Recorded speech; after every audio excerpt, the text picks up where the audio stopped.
सैदपुर गांव में एक श्याम नाम का व्यक्ति अपनी पत्नी गंगा और बच्चे राधा और मोहन के साथ रहता था। श्याम बहुत ही मेहनती था। वो बहुत मेहनत करके अपने परिवार का गुजारा करता था।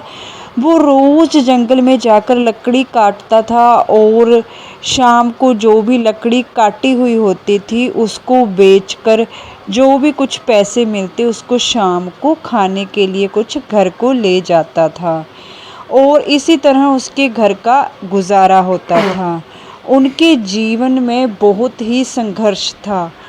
शाम बच्चों को देखकर जंगल की ओर चला जाता है। सुबह सुबह जैसे ही वो लकड़ी काटने जाता है तो वह सोचता है कि आज तो मैं ज़्यादा लकड़ी ले जाऊंगा, लेकिन आगे देखता है कि जंगल में कुछ कर्मचारी खड़े होते हैं।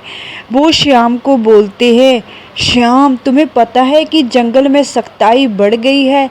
अगर तुम्हें किसी ने लकड़ी काटते हुए देख लिया तो तुम्हें भारी जुर्माना भी हो सकता है और तुम्हें जेल के अंदर भी कर सकते हैं।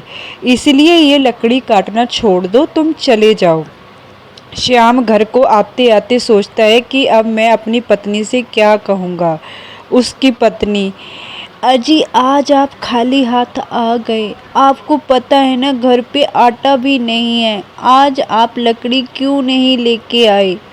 श्याम मायूसी से बोलता है और उन्हें कर्मचारी की बात बताता है और बोलता है कि अब मैं क्या करूं, एक ही तो काम था मेरा लकड़ी काटकर अपने घर का गुजारा करना। ये सुनकर उसकी पत्नी काफ़ी परेशान हो जाती है और भगवान से प्रार्थना करती हैं कि वो उसकी रक्षा करें।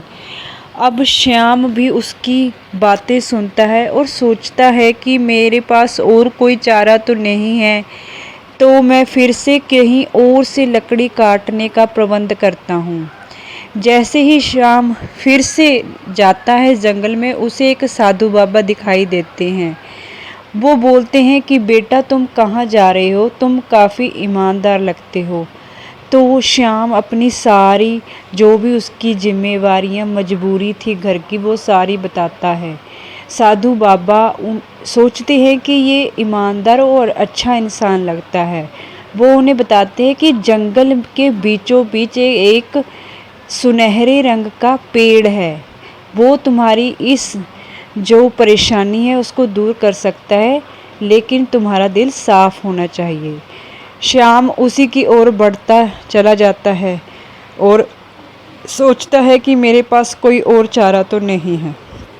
जैसे ही पेड़ के पास आता है, पेड़ उसको बोलता है, हे मनुष्य तुम मेरी टहनी क्यों काट रहे हो। श्याम बोलता है, मैं अपने बच्चों के पेट को भरने के लिए लकड़ी काट कर ही शाम को ले जाकर कुछ ना कुछ खाने को ले जाता हूँ।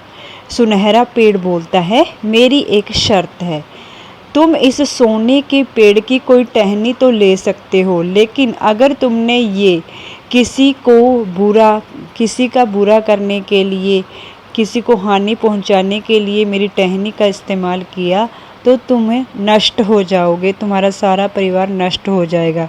इसलिए तुम इस टहनी का जो उपयोग है वो अपने घर के गुजारे के लिए ही करना। वह टहनी टूटकर अपने आप उसके हाथ में आ जाती है और चला जाता है। टहनी को बेचकर उसके पास इतना धन आ गया था कि उसने एक लकड़ी की दुकान कर ली और उसने एक अपने लिए नया घर भी बनाया। यह देखकर उसके बच्चे बहुत खुश हो गए थे और वह अच्छे से अपने घर का गुजारा करने लगा, क्योंकि उसकी दुकान पर काफ़ी सारे ग्राहक आने लगे और उसको खाने पीने की भी कोई कमी नहीं रही। ऐसे श्याम ने अपना अच्छे से गुजारा करना शुरू कर दिया। तो गाइस, कैसी लगी आपको ये वीडियो मुझे ज़रूर बताइएगा और मेरे चैनल को सब्सक्राइब ज़रूर कर लीजिएगा और ऐसे ही बच्चों मैं आपके लिए कहानियाँ लेकर आती रहूँगी।